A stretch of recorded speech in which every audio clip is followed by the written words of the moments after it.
Hey everybody, it's Delilah. Welcome back to Delilah's Downloads. So excited, you guys. If you've been watching, we've had one video already with the amazing Lola Jones, and we're back for a second. If you're not aware, just some good context. Big brunch happened, Big Bang, amazing. Lola was one of the fabulous speakers talking to us about mental wellness and things that we can do to support our mental health. And so we're doing these fabulous mental health Mondays with Lola Jones to give us just better information. And so welcome back, Lola. We're ready for round two. Yes, we are. Round two. Round two. Yeah. Yes, And so last video, and folks go back and check it out. We talked about capacity, labels, mindfulness. It was absolutely amazing. What are we talking about today, Lola, that's going to help us out? So another component of mental health and how, again, our mental health impacts our function. Lola, can I interrupt you for a moment? Because I realized we didn't do this on the last video, but this is an amazing thing when it's your own space, so you can do what you want to do. Can you tell us a little bit about you? Yes. Like, why are we listening to you? Yeah, that matters. It matters. You need to know who you listening to. Yes. Absolutely. Yes, absolutely. So my name is Lola Jones. I'm a licensed professional counselor supervisor. And so what that means is, I have the opportunity to also support other counselors that are new to the profession. Oh, I love it. Simply just to help them start off their journey. It's a wonderful opportunity, and mental health has been something that has become my life's work. I geek out over a lot of this stuff. I really just love looking at the data and working with folks that, don't always understand how the mental health impacts not just their function, but how they're coming into different spaces. It can definitely be something that holds you back, blocks blessings, but it can also be something that sets you free, and also sets other people free as well. And so my hope is that, with the information that I'm sharing with you guys today, if it's not for you, definitely share it with somebody, because at some point in time, you don't need it, somebody need it. Yes. At all points in time in life, either we need it or we know somebody that does need it. So, definitely just, whoever God puts on your heart, and maybe if it's you, I hope that it touches you in a way that it's needed. Thanks, Lola. Thanks for telling us a little bit about, your profession, because I'm like, wait a minute. People are like, well, who is Lola Jones? Let's pause and do that. Delilah, we know she's been out here for 9 years. Yes. Like, and here's Lola. Like, let's pause for a moment and say who Lola is. Thank you. For sure. Thank Absolutely. you for doing that. But yes, to get us back on track, this particular small micro learning around mental health, what are we focusing on this time around? So today I wanted us to talk about adverse childhood experiences. It's also known as ACEs, so it's spelled ACES. And what that is, it was a study. It was done early in the 90s over in California. And this study here, what it did was it looked at children more specifically that had experienced adverse childhood experiences, right?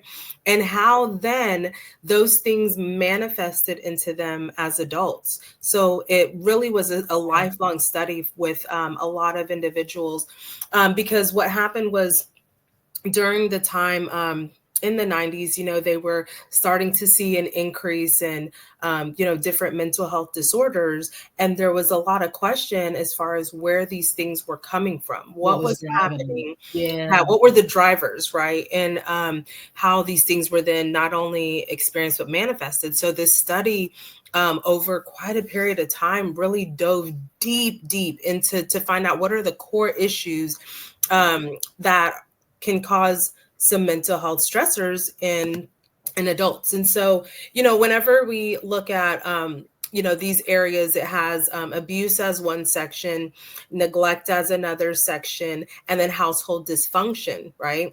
So what the study did, it came out with just a pretty general assessment that you can go through. And it'll ask you, in very specific terms, did you experience this within your household when you were growing up? Mm. And they have one for children. They also have one for adults as well, which is absolutely fascinating. So, you would think about, when you were a child, did you experience, some type of physical abuse? Did you experience some type of emotional or sexual abuse? Looking at neglect, did you experience some type of physical or emotional neglect? Within that household, was there some dysfunction with someone in the household, like a parent, maybe even a grandparent or aunt or uncle, somebody in the household that had mental illness that you were living with, right? Mm. Was somebody that you were close to within your household, were they incarcerated? Was there substance abuse? I mean, there's so many very specific areas that this study looked at, right? And so what it did was you would take this assessment, and you would count up how many points you had, and the higher the score, the more ACEs that you would have experienced, right? Mhm. So then we look at children that have had these experiences, and now how they show up based on what they understand and how they process life, Mhm. impacted by these experiences, right? So, the human brain, especially within us and within children, it's not fully developed until you're about 25 years old. Okay. Okay. 25. Yep. So you think about a child that has experienced trauma, right? They've experienced some type of physical abuse. They've experienced some type of emotional abuse.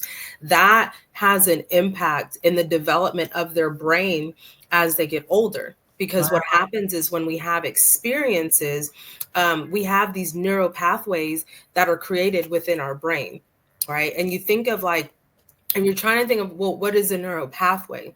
That is like, imagine like you're driving in a car, okay, and that car is the experience that you're going through, right?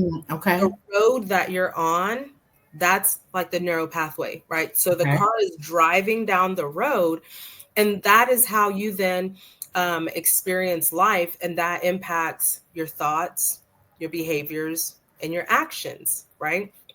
So then, as you're having these experiences and driving down this road, it's going through the trauma that you've experienced. Down that road. Yep, absolutely. So Yeah. then now what happens as an adult, and what they found in this study that was so fascinating, was those individuals that had higher ACEs scores had more physical ailments as an adult.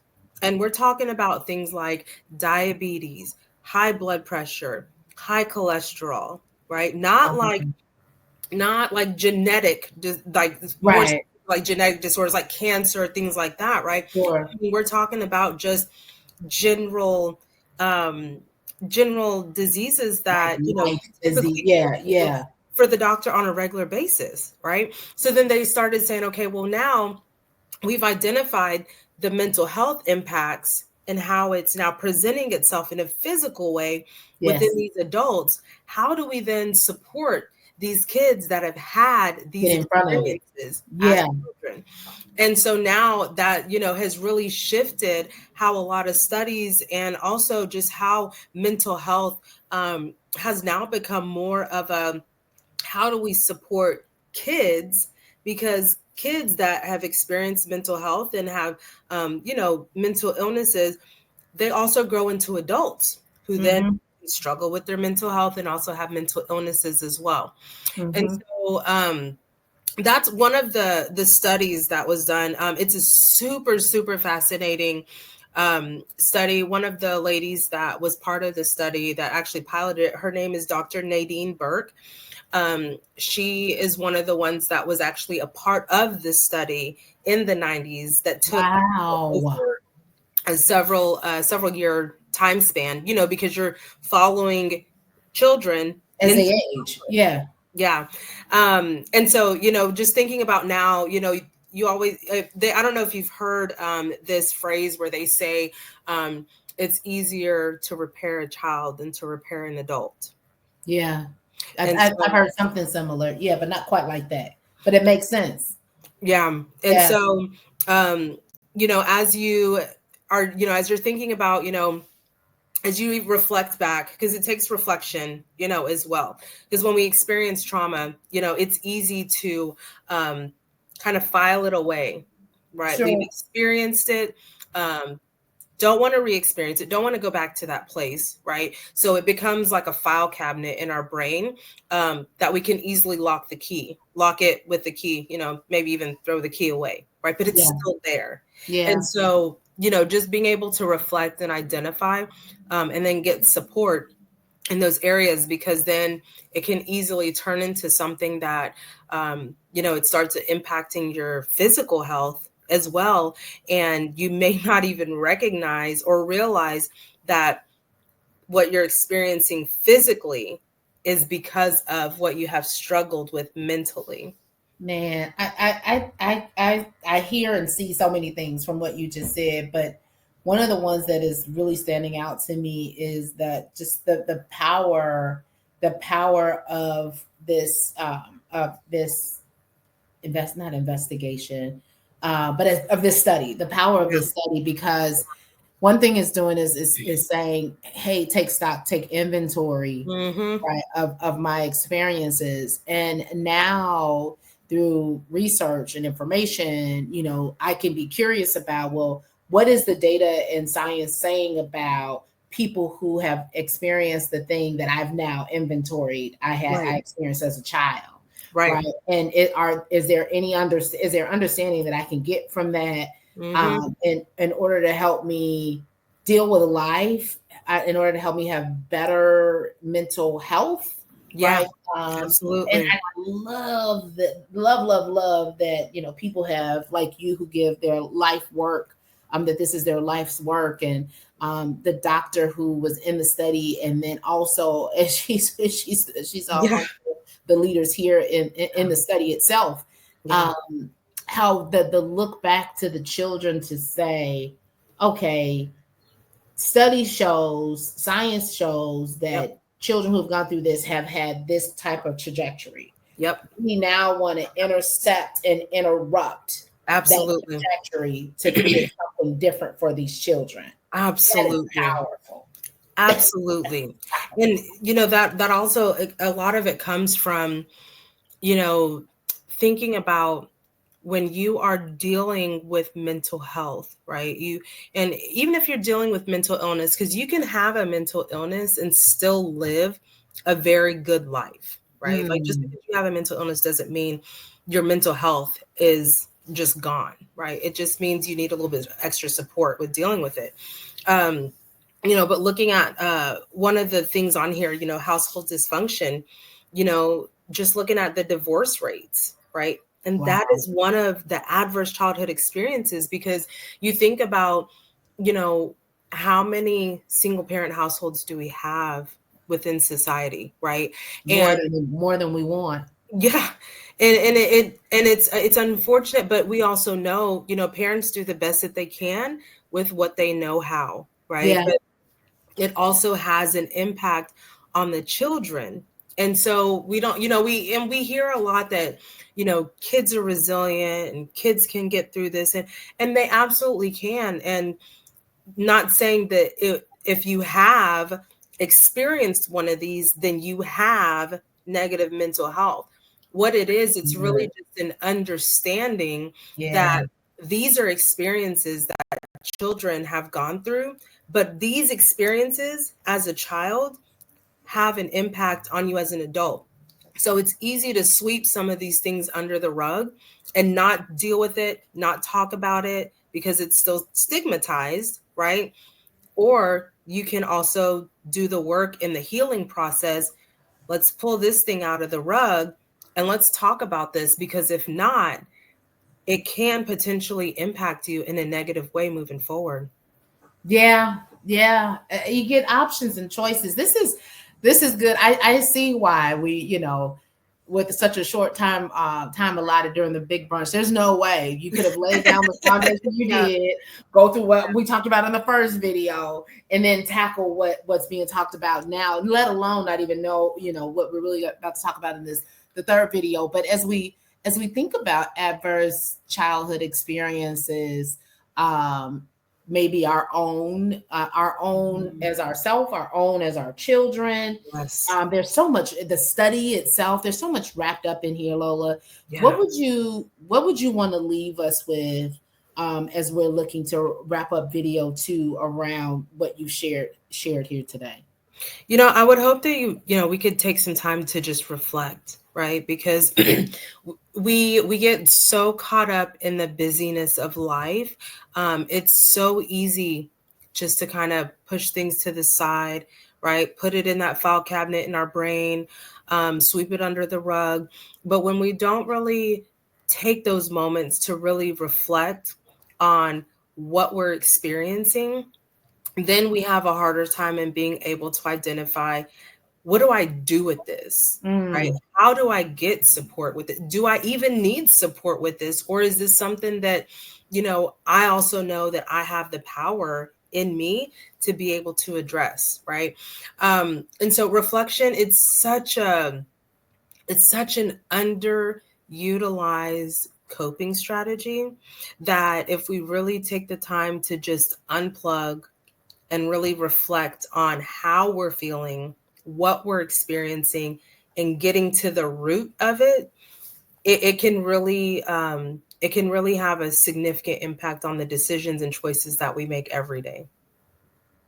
Awesome. I'm just taking notes. Hopefully, people who are listening taking notes too. Reflection is powerful. Yes. Um, Identifying how I'm feeling, what I'm experiencing, so Yep. it can help identify the root. Yes, absolutely. Because when we don't understand the root cause of it, right? Like, you have a headache today and you have a headache tomorrow, right? You take some Tylenol, it may go away, but it comes back, right? Now we have to do a little bit more investigating, right? Why is Mhm, it I have a headache? Is it my mhm, sinuses? Is my high blood pressure, right? Is it stress, mhm. right? And there's so many different areas that those three things, Tylenol won't take care of it, right? It'll mask it, but Yeah. the root of the problem is still there. And if you don't get to the root of the problem, it can be detrimental moving forward, right? So it's so important to just take a minute, really reflect on, what's the root of this thing right here that's causing me to think about these things, behave in these ways, feel Mhm. these things, so then I can really identify what it is I need to take care of. I love it. Well, ladies and gentlemen, y'all heard it. Reflection. We Yes. need to make sure we're pausing and not letting life get so busy that we're not doing the work of understanding our own selves, Absolutely. so we can deal with Absolutely.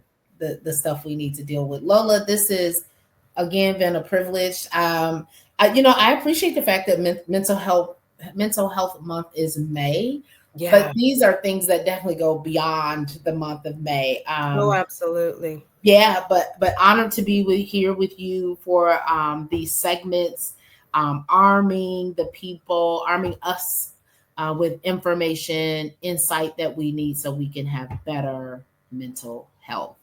It's a Uh, blessing and an honor indeed. yeah, yeah. All right, y'all. So we're gonna come back for the last video in our Monday mental wellness segments with Lola Jones, licensed counselor, supervisor. Y'all, I hope y'all heard that drop, because like leader, Yes. leader of leaders.